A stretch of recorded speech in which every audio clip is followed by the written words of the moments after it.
Hello दोस्तों, कैसे हैं आप सभी। उम्मीद करता हूँ आप सभी बहुत ही अच्छे होंगे। तो आज की इस वीडियो में हम पढ़ने वाले हैं क्लास 10th का फिजिक्स का बहुत ही इंपॉर्टेंट चैप्टर जो है विद्युत। तो विद्युत का ये पहला वीडियो है।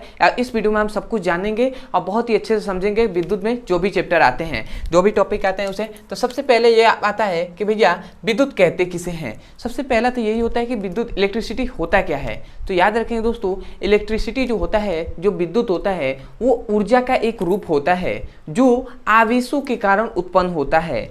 समझ में आ रहा है ना। हमने क्या कहा भैया, जो विद्युत होता है वो क्या होता है, ऊर्जा का एक रूप होता है जो आवेशों के कारण क्या होता है, उत्पन्न होता है। वही क्या कहलाता है भैया, विद्युत कहलाता है। तो हम डेफिनेशन क्या कहेंगे, विद्युत एक ऊर्जा का रूप है जो आवेशों के कारण उत्पन्न होता है, उसे विद्युत कहते हैं। तो आशा करते हैं आपको समझ में आया होगा विद्युत कहते किसे हैं। तो सबसे पहले इसका डेफिनेशन लिख दे रहे हैं। लिखेंगे क्या, विद्युत ऊर्जा का रूप है जो आवेशों के कारण उत्पन्न होता है, उसे हम क्या कहते हैं भैया, विद्युत कहते हैं। तो जब यहाँ हमने विद्युत के बारे में पढ़ा तो हमें एक पॉइंट्स आया कि भैया आवेश किसे कहते हैं। जो यही तो कह रहे हैं ना कि विद्युत एक प्रकार का ऊर्जा है या विद्युत ऊर्जा का रूप है जो आवेशों के कारण उत्पन्न होता है। तो आवेशों के कारण उत्पन्न होगा तो भैया आवेश है क्या, ये जानेंगे तभी तो जानेंगे भैया आवेशों के कारण विद्युत कैसे उत्पन्न होता है। तो अब आते हैं भैया आवेश क्या होता है। मतलब आवेश, इसको इस कलर से लिख दिया जाए। अब दूसरा हमारा टॉपिक होगा कि आवेश, जिसे हम क्या कहते हैं, चार्ज कहते हैं। तो भैया आवेश के बारे में हम समझते हैं। तो याद रखेंगे दोस्तों, आवेश क्या होता है इसके बारे में हम समझते हैं। तो याद रखेंगे, आवेश जो होता है वो भी एक प्रकार का ऊर्जा ही होता है, परंतु दो पदार्थों के घर्षण के कारण उत्पन्न होता है।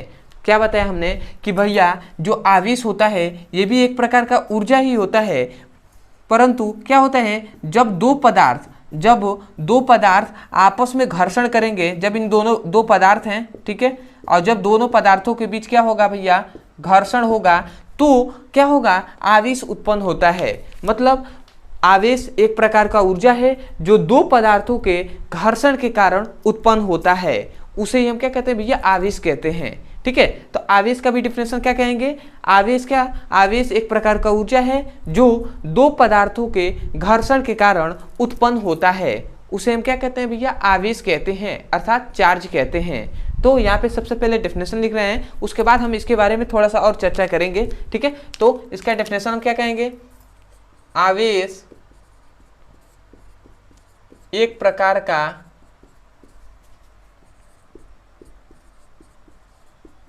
ऊर्जा होता है जो दो पदार्थों के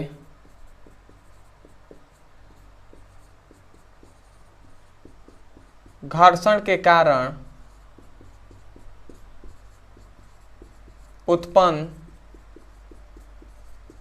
होता है। ठीक है, तो हमने यहाँ पे क्या लिखा है आवेश के बारे में, आवेश एक प्रकार का ऊर्जा होता है जो दो पदार्थों के घर्षण के कारण उत्पन्न होता है, उसे हम आवेश कहते हैं। अब बात है यहाँ पे आता है कि इसको ऊर्जा मतलब जो इलेक्ट्रिसिटी है या आवेश है, इसको बताने वाले वैज्ञानिक कौन थे। तो याद रखेंगे, एक वैज्ञानिक थे जिनका नाम था बेंजामिन फ्रैंकलिन। तो ये बेंजामिन फ्रैंकलिन नामक एक वैज्ञानिक थे जो क्या कर रहे थे, एक समय पतंग उड़ा रहे थे। तो क्या हुआ कि जैसे बिजली चमकती है ना, हम कहते हैं कि भैया बिजली चमक रही है, तो वो बिजली जब चमका तो इनको जो धागे ये पकड़े हुए थे जिससे ये क्या कर रहे थे, पतंग को उड़ा रहे थे, तो उसमें इनको थोड़ी सी शॉक की तरह से लगा कि भैया शॉक आ रहा है। तो मतलब ऐसा इनको अनुभव हुआ कि भैया बिजली कुछ ऐसे मतलब इनको झटके की तरह इनको अनुभव हुआ।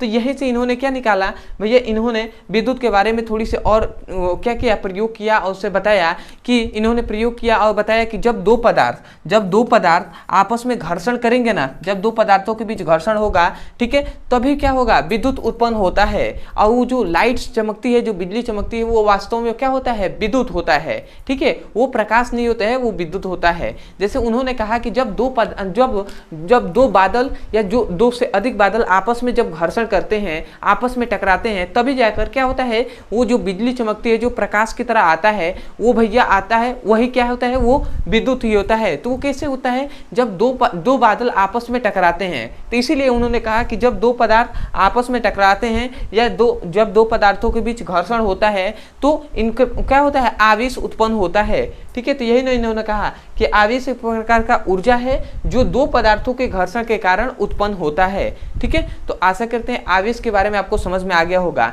तो इन्होंने थोड़ा सा और इन्होंने इसके बारे में अध्ययन किया और प्रयोगों में क्या किया, इन्होंने प्रयोगों में कुछ बातें इन्होंने की, उसके बारे में हम जान लेते हैं। बेंजामिन फ्रैंकलिन ने इतने से ही इनको संतुष्टि नहीं मिली, तो इन्होंने भैया प्रयोगों द्वारा इन्होंने क्या किया कि एक मान लेते हैं एक कांच के, इन्होंने क्या लिया, एक कांच के छड़ को लिया, ठीक है, और इस कांच की छड़ को बिल्ली के खाल से, समझिएगा, बिल्ली के खाल से रगड़कर अब भैया क्या किया, एक धागे में बांधकर इसको लटका दिया, ठीक है। दूसरा फिर से एक और कांच का इन्होंने क्या लिया, एक और कांच का प्लेट लिया और इसे भी बिल्ली के खाल से रगड़कर इसे भी क्या किया, धागे में बांधकर लटका दिया। तो ऐसे इन्होंने दो कांच के छड़ लिए और इन दोनों कांच के छड़ों को भैया बिल्ली के खाल से रगड़कर और लटका दिया। तो जब लटकाया और जब दोनों को पास लाया गया तो इन दोनों के बीच क्या हो रहा था भैया, प्रतिकर्षण हो रहा था, ठीक है। जब इन दोनों को पास लाया गया तो इन दोनों के बीच प्रतिकर्षण हो रहा था, ठीक है। और इन्होंने दूसरा फिर से प्रयोग किया कि ऐसे एक कांच का छड़ लिया, ठीक है, समझिएगा, एक कांच का छड़ लिया और इसे भी क्या किया, बिल्ली के खाल से रगड़कर ऐसे लटका दिया। और फिर से दूसरा एक छड़ लिया, जो कौन सा छड़ था भैया, एबोनाइट का छड़ था। एबोनाइट का क्या था, छड़ था। तो जब एबोनाइट के छड़ को बिल्ली के खाल से रगड़कर इसे भी धागे में बांधकर क्या किया, लटका दिया। और जब इन दोनों को पास लाया गया, कांच की छड़ को और एबोनाइट के छड़ को, तो इन दोनों के बीच क्या हो रहा था, आकर्षण हो रहा था, ठीक है, इन दोनों के बीच आकर्षण हो रहा था, ठीक है। तो इससे हमें क्या पता चला, इसे इन्होंने प्रयोगों में निकाला कि जो कांच होता है ना, इस पर जो आवेश उत्पन्न होता है वो धन आवेश उत्पन्न होता है। मतलब कांच पर क्या होता है, धन आवेश उत्पन्न होता है, और ये भी कांच है तो इस पर धन आवेश होगा। और एबोनाइट का जो छड़ है इस पर ऋण आवेश उत्पन्न होता है, ठीक है, जिसके कारण ये प्लस है, ये भी प्लस है। जब दोनों पर प्लस प्लस मतलब धनात्मक आवेश उत्पन्न हो रहे हैं तो भैया इन दोनों के बीच हम जानते हैं प्लस और प्लस क्या करते हैं, एक दूसरे को प्रतिकर्षित करते हैं ना। तो ये क्या कर रहे हैं, इसीलिए ये दोनों प्रतिकर्षित कर रहे हैं, और ये प्लस है और ये माइनस है, तो इसीलिए ये दोनों के बीच आकर्षण हो रहा है। तो इन्होंने प्रयोगों द्वारा ऐसा निष्कर्ष निकाला। तो इन्होंने बताया कि आवेश जो होते हैं इन दोनों पदार्थों के बीच, जब बिल्ली के खाल से इसको रगड़ा जा रहा है तो घर्षण हो रहा है ना, तो घर्षण के कारण हम जानते हैं कि घर्षण के कारण ही क्या होता है, आवेश उत्पन्न होता है। तो इसका मतलब इन दोनों में आवेश तो उत्पन्न हुए होंगे, परंतु आवेश कौन कौन से उत्पन्न हुए होंगे, एक है धनात्मक और एक है ऋणात्मक। तो भैया धनात्मक आवेश किसे कहते हैं और ऋणात्मक आवेश किसे कहते हैं, इसके बारे में उन्होंने बताया। तो ये जो प्रयोग है इसके बारे में केवल जानना है, इसको कोई विस्तार वो नहीं है कि लिखवाना उखवाना, ऐसा कुछ नहीं है, इसको केवल समझ लेना है कि ऐसा ऐसा बात है, ठीक है। तो सबसे पहले स्क्रीनशॉट ले लीजिए, उसके बाद बात करते हैं। तो आशा करते हैं आपने स्क्रीनशॉट ले लिया होगा। तो अब हम आगे बढ़ते हैं और अब हम अच्छे से समझते हैं और आगे कि जब बेंजामिन फ्रैंकलिन ने प्रयोग कर दिया, ठीक है, ऐसे प्रयोग किया, उसके बाद बेंजामिन फ्रैंकलिन ने तीसरा बताया बात कि आवेश जो होते हैं ना, आवेशों के प्रकार के बारे में बताया कि आवेश के भैया कितने प्रकार होते हैं। तो आवेश के याद रखेंगे, आवेश के दो प्रकार होते हैं, दो प्रकार होते हैं। और वो कौन कौन से होते हैं भैया, तो याद रखें, सबसे पहला होता है धनात्मक आवेश, या इसे हम धन आवेश के नाम से भी जानते हैं। तो धनात्मक आवेश कहिए या धन आवेश कहिए, बात एक ही है। और दूसरा होता है जिसे हम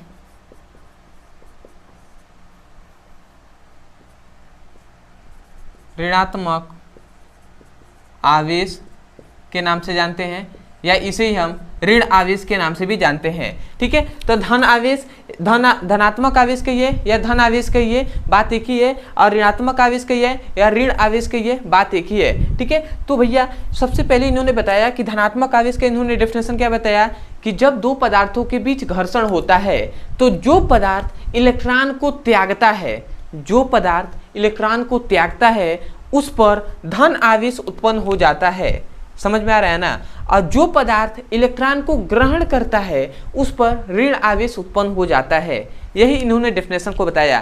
क्या बताया भैया कि जब दो पदार्थ हैं, ये मान लेते हैं एक पदार्थ है, ठीक है, और ये पदार्थ है, ये पहला और दूसरा, ये दो पदार्थ हैं ए और दो, एक पहला ये है और दूसरा ये है, और इन दोनों के बीच जब क्या होगा भैया, घर्षण होगा तो जो पदार्थ अपना इलेक्ट्रॉन देगा, मतलब ये जो दे रहा है, तो ये जब देगा तो इस पर धन आवेश उत्पन्न हो जाएगा, और ये जो ग्रहण कर रहा है ना तो इस पर ऋण आवेश उत्पन्न हो जाएगा। यही इन्होंने बताया। तो हमने क्या कहा, जब दो पदार्थों के बीच घर्षण होता है तो जो पदार्थ अपने इलेक्ट्रॉन को त्यागता है, ठीक है, उस पर धन आवेश उत्पन्न हो जाता है। ठीक है, या जो पदार्थ इलेक्ट्रॉन को त्यागता है उस पर धन आवेश क्या हो जाता है, उत्पन्न हो जाता है, ऐसे आप कह देंगे। और जो पदार्थ क्या करता है, इलेक्ट्रॉन को ग्रहण करता है, उस पर ऋण आवेश उत्पन्न हो जाता है। ठीक है, तो ऐसे आप कह सकते हैं। तो अब आते हैं, हम इसकी डेफिनेशन लिखते हैं। तो हम लिखेंगे, क्या लिखेंगे, इस कलर से लिखते रहे, दो पदार्थों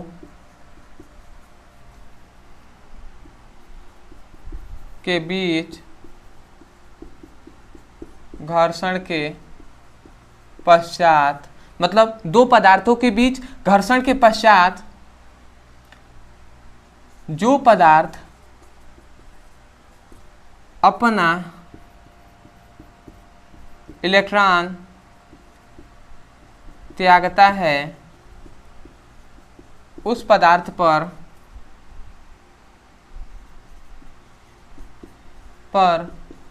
उत्पन्न आवेश धन आवेश कहलाता है। ठीक है, तो ये हमने डेफिनेशन लिख दिया है। मतलब दो पदार्थों के बीच घर्षण होता है तो दो पदार्थों के घर्षण के पश्चात जो पदार्थ अपने इलेक्ट्रॉन को त्यागता है तो उस पदार्थ पे जो आवेश उत्पन्न होता है वो धनात्मक आवेश होता है या धन आवेश होता है।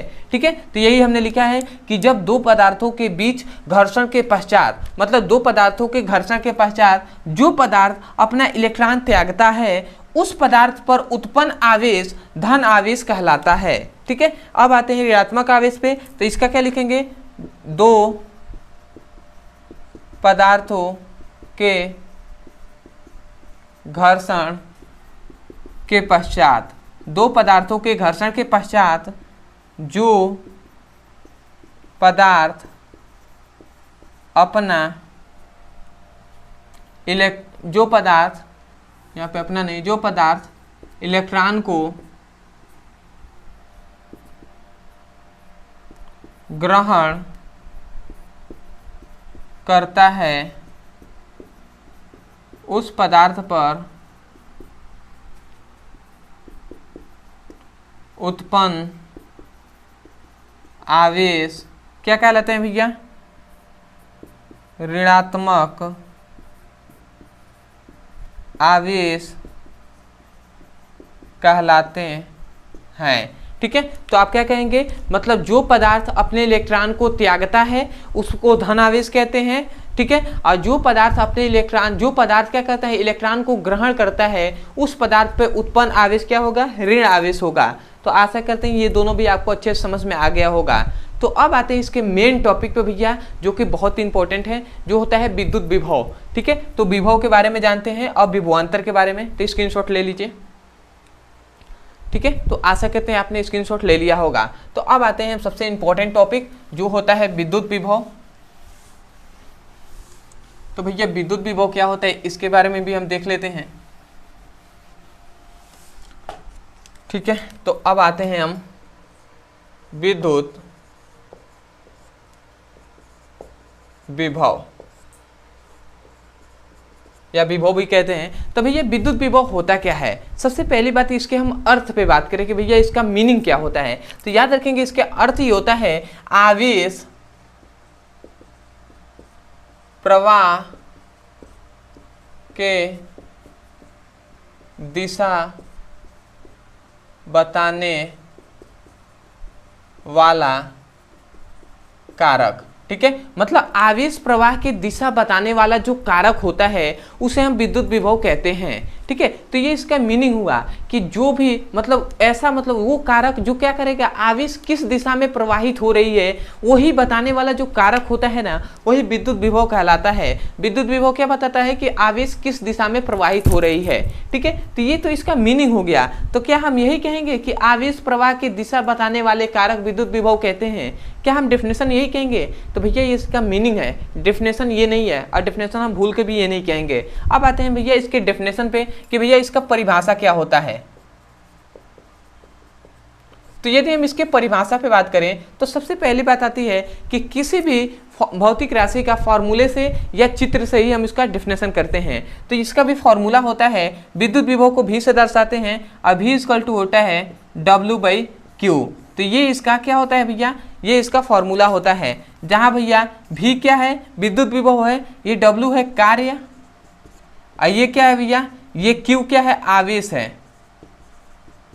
तो यहाँ से कुछ कंडीशन को अप्लाई करते हैं, और वो कंडीशन है कि यदि जो आवेश है ना, यहाँ पे जो आवेश मतलब Q जो आवेश है, यदि उसको 1 कूलाम ले लेते हैं तो 1 कूलाम आवेश पर जो क्या होगा उत्पन्न, जो 1 कूलाम आवेश पर किया गया कार्य जो होगा ना, वो क्या होगा, V के बराबर हो जाएगा, क्योंकि Q का मान यदि 1 हो जाए तो V W के बराबर हो जाएगा ना। तो हम तो यही कह रहे हैं ना कि 1 कूलाम आवेश पर किया गया कार्य विद्युत विभव कहलाता है।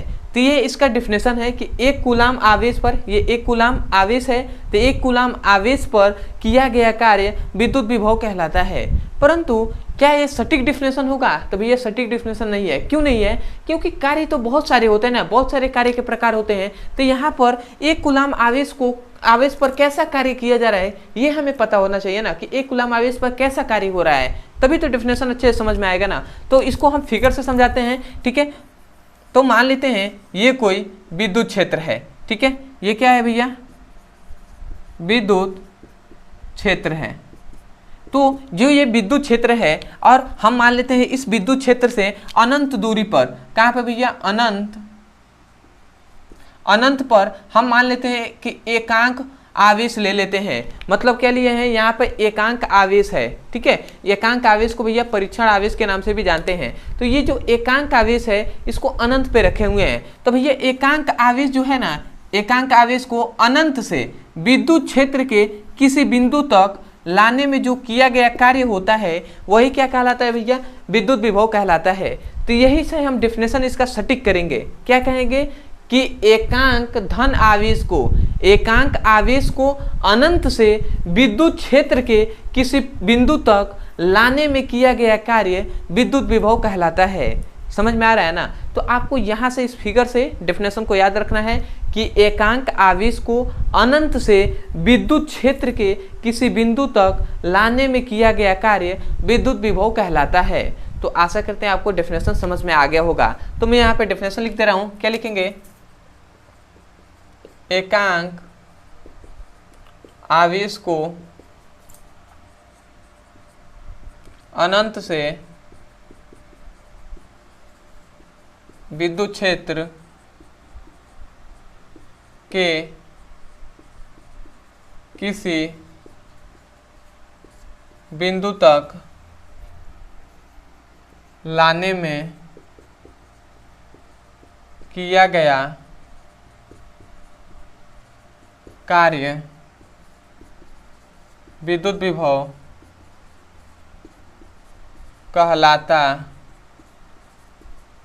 है। ठीक है, तो यहाँ पे हमने डेफिनेशन के लिए लिखा, एकांक आवेश को अनंत से विद्युत क्षेत्र के किसी बिंदु तक, एकांक आवेश को अनंत से विद्युत क्षेत्र के किसी बिंदु तक लाने में किया गया कार्य विद्युत विभव कहलाता है। तो ये तो हो गया भैया विद्युत विभव का मीनिंग। उसके बाद परिभाषा देख लिए, इसका फॉर्मूला देख लिए। अब आता है भैया कि इसका मात्रक क्या होता है। तो यहाँ पे मैं कुछ टॉपिक को लिख रहा हूँ जो कि बहुत ही इंपॉर्टेंट है, बहुविकल्पी में पूछ लिए जाते हैं कि भैया इसका मात्रक क्या है। तो याद रखेंगे भैया, इसका मात्रक हो जाएगा, कार्य का मात्रक होता है जूल, आवेश का मात्रक होता है कूलाम। तो सबसे पहले इसका मात्रक हो जाएगा जूल प्रति कूलाम, ठीक है। और दूसरा इसका मात्रक होता है जिसे हम वोल्ट के नाम से जानते हैं। तो सबसे मतलब महत्वपूर्ण है ये जो वोल्ट है वो, ठीक है, क्योंकि जूल प्रति कूलाम कोई नहीं जानता है, परंतु वोल्ट का नाम जानता है कि भैया विद्युत मतलब विभव का मात्रक क्या होता है, वोल्ट होता है। तो इसको आपको याद रखना है दोनों। अब आते हैं दूसरे पॉइंट पे कि भैया इसका ये कौन सी राशि होती है। तो ये भैया राशि पे यदि हम बात करें तो याद रखेंगे ये अदिश राशि होती है। ये कौन सी राशि भैया, अदिश राशि होती है। और इसमें एक और तीसरा पॉइंट आता है जो कि इंपॉर्टेंट है बहुत ज़्यादा, कि इसका विमीय सूत्र क्या होता है। तो इसका विमीय सूत्र याद रखेंगे, इसका विमीय सूत्र होता है Ml2T-3 A इनवर्स। ये इसका विमीय सूत्र होता है। अब भैया कैसे निकालें, ये इसके लिए हमने क्लास 11th में पढ़ाया है, तो वहाँ से जाकर आप पढ़ सकते हैं। तो ये Ml2T-3 A इनवर्स ये इसका विमीय सूत्र होता है विद्युत विभव का। तो आशा करते हैं आपको समझ में आ गया होगा। और इसका मात्रक याद रखेंगे जूल प्रति कूलाम, और दूसरा होता है वोल्ट, ठीक है। तो सबसे पहले आप इसका स्क्रीनशॉट ले लीजिए, उसके बाद हम बात करते हैं। तो आशा करते हैं दोस्तों आपने अच्छे से स्क्रीनशॉट ले लिया होगा, ठीक है। तो अब हम बढ़ते हैं कि ये जो वोल्ट होता है, ना, तो भैया एक वोल्ट किसे कहते हैं। एक वोल्ट का परिभाषा बहुत बार बोर्ड एग्जाम में पूछ लिया जाता है, तो इसके बारे में हम जानते हैं, ठीक है। तो अब हम देख लेते हैं एक वोल्ट का परिभाषा।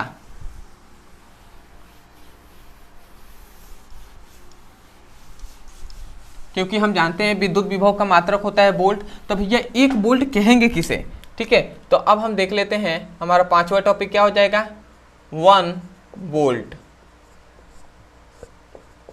तो एक वोल्ट कहते किसे हैं, तो इसको भी हम देखिए बहुत ही आसानी तरीके से आपको याद हो जाएगा। देखिए क्या हम जानते हैं V = W/Q होता है। ये हम फॉर्मूला जानते हैं कि विद्युत विभव = क्या होता है, कार्य बटे आवेश होता है। अब यदि ये जो आवेश है ना, ये आवेश मतलब जो आवेश है इसको हम 1 कूलाम ले लेते हैं, और जब आवेश को 1 कूलाम ले लेते हैं और जो कार्य हो रहा है ना उसे हम 1 जूल ले लेते हैं। एक क्या ले लिए, जूल ले लिए। तो भैया वहाँ पे जो उत्पन्न विभव होगा ना, वहाँ पर जो उत्पन्न विभव होगा वो 1 वोल्ट हो जाएगा, ठीक है। तो ये इसका कंडीशन होता है कि यदि आवेश को 1 कूलाम ले लें और आवेश पर जो किया गया कार्य हो वो भी 1 जूल का हो, तो वहाँ पे जो उत्पन्न विभव होगा वो 1 वोल्ट होगा। तो क्या हम यहाँ से डेफिनेशन करेंगे, तो बस एक कंडीशन याद रखना है कि आवेश होना चाहिए 1 कूलाम और जो कार्य होना चाहिए वो 1 जूल, तो वहाँ पे जो विभव वो 1 वोल्ट होगा। अब आते हैं हम इसके डेफिनेशन कैसे करेंगे, तो इसको एक फिगर से समझते हैं। मान लेते हैं ये क्या है भैया, ये विद्युत क्षेत्र है, ठीक है। और ये विद्युत क्षेत्र है, और यहाँ पे हमने क्या लिया है, अनंत पर हमने क्या लिया है, Q = 1 कूलाम लिया है। मतलब क्या लिया है, 1 कूलाम यहाँ पे आवेश लिया है। तो हम यही कहेंगे कि 1 कूलाम आवेश को, समझिएगा, 1 कूलाम आवेश को अनंत से विद्युत क्षेत्र के किसी बिंदु तक लाने में किया गया कार्य यदि 1 जूल हो, ठीक है, लाने में किया गया कार्य यदि 1 जूल हो तो वहाँ उत्पन्न विभव 1 वोल्ट कहलाता है। समझ में आया क्या कहा जा रहा है, मतलब 1 कूलाम आवेश को अनंत से विद्युत क्षेत्र के किसी बिंदु तक लाने में किया गया कार्य 1 जूल का हो तो उत्पन्न विभव 1 वोल्ट कहलाता है। तो आशा करते हैं यहाँ से आपको डेफिनेशन समझ में आया होगा 1 वोल्ट का, ठीक है। तो एक बार और मैं अच्छे से बोल रहा हूँ, आप ध्यान से सुनिए और लिख लीजिए, ठीक है, क्योंकि लिखवाने में ज़्यादा टाइम जाएगा। तो आप एक बार ध्यान से सुनिए, और याद तो यहाँ से हो ही जा रहा है ना। क्या कह रहे हैं, 1 कूलाम आवेश को अनंत से विद्युत क्षेत्र के किसी बिंदु तक लाने में किया गया कार्य 1 जूल कहलाता है। मतलब सॉरी गलत हो गया, क्या कह रहे हैं, 1 कूलाम आवेश को अनंत से विद्युत क्षेत्र के किसी बिंदु तक लाने में किया गया कार्य यदि 1 जूल का हो तो वहाँ उत्पन्न विभव 1 वोल्ट कहलाता है। तो आशा करते हैं आपको समझ में आ गया होगा, ठीक है। तो अब आते हैं हम अपने अंतिम टॉपिक तब जाकर अब वीडियो को समाप्त किया जाएगा, क्योंकि वीडियो बहुत ही ज़्यादा मतलब लंबा हो जाएगा तो अच्छी नहीं है, ठीक है, उसके लिए। तो अब आते हैं हम अगला अपना टॉपिक जो है छठा, विभवांतर। तो विभवांतर किसे कहते हैं इसके बारे में भी समझ लेते हैं। तो इसको मैं मिटा दे रहा हूं। तो हमने देख लिया कि 1 वोल्ट किसे कहते हैं। तो अब आते हैं विभवांतर। तो याद रखें दोस्तों, विभवांतर का सिंपल सा मीनिंग यही होता है, यदि इसके हम अर्थ पे बात करें तो इसका मीनिंग होता है दो बिंदुओं पे, जो दो बिंदुओं का विभव होता है ना, मतलब दो बिंदुओं के विभव के अंतर को विभवांतर कहते हैं। मतलब क्या कहा, दो बिंदुओं के विभव के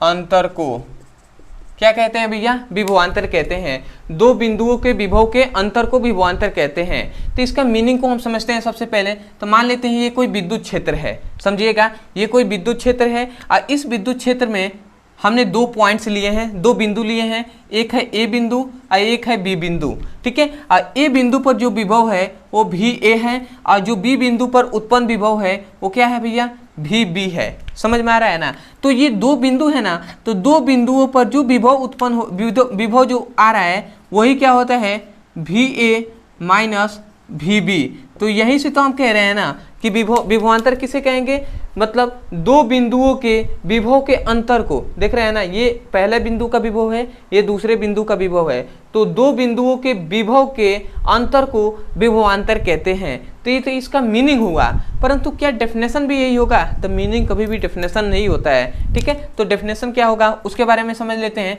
तो ये क्या है भैया, ये हम जानते हैं विद्युत क्षेत्र है, ठीक है। तो हम याद रखेंगे ये विद्युत क्षेत्र है। अभी हमने बताया कि एक अनंत पर हम क्या ले लेते हैं, एकांक आवेश को ले लेते हैं, ठीक है। एकांक आवेश को यदि हम ले लेते हैं अनंत पर, तो यहां से हम क्या कहेंगे कि एकांक आवेश को अनंत से विद्युत क्षेत्र के किसी एक बिंदु से दूसरे बिंदु तक, ठीक है, समझिएगा, एक बिंदु से दूसरे बिंदु तक लाने में किया गया कार्य विभवांतर कहलाता है।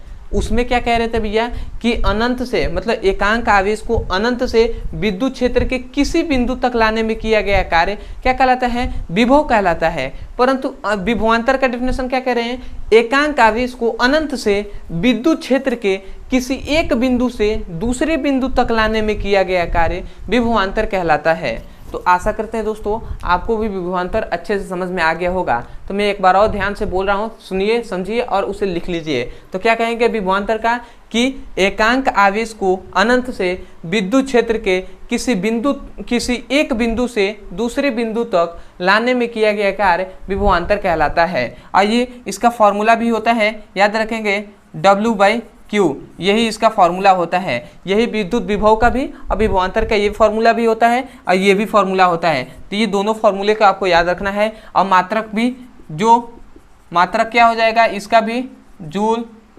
प्रति कूलाम हो जाएगा, ठीक है। विद्युत जो विभवांतर होता है इसका भी जूल प्रति कूलाम, और दूसरा हो जाएगा जो होता है वोल्ट। और जो राशि है तो भैया याद रखेंगे विभवांतर भी क्या होता है, अदिश राशि होता है। और इसका विमीय सूत्र पे बात करें तो याद रखेंगे इसका विमीय सूत्र होता है mL2T-3 A इनवर्स, ठीक है। तो जो विद्युत विभव का होता है वही विभवांतर का भी वही होता है। तो आशा करते हैं दोस्तों आपको अच्छे से समझ में आ गया होगा।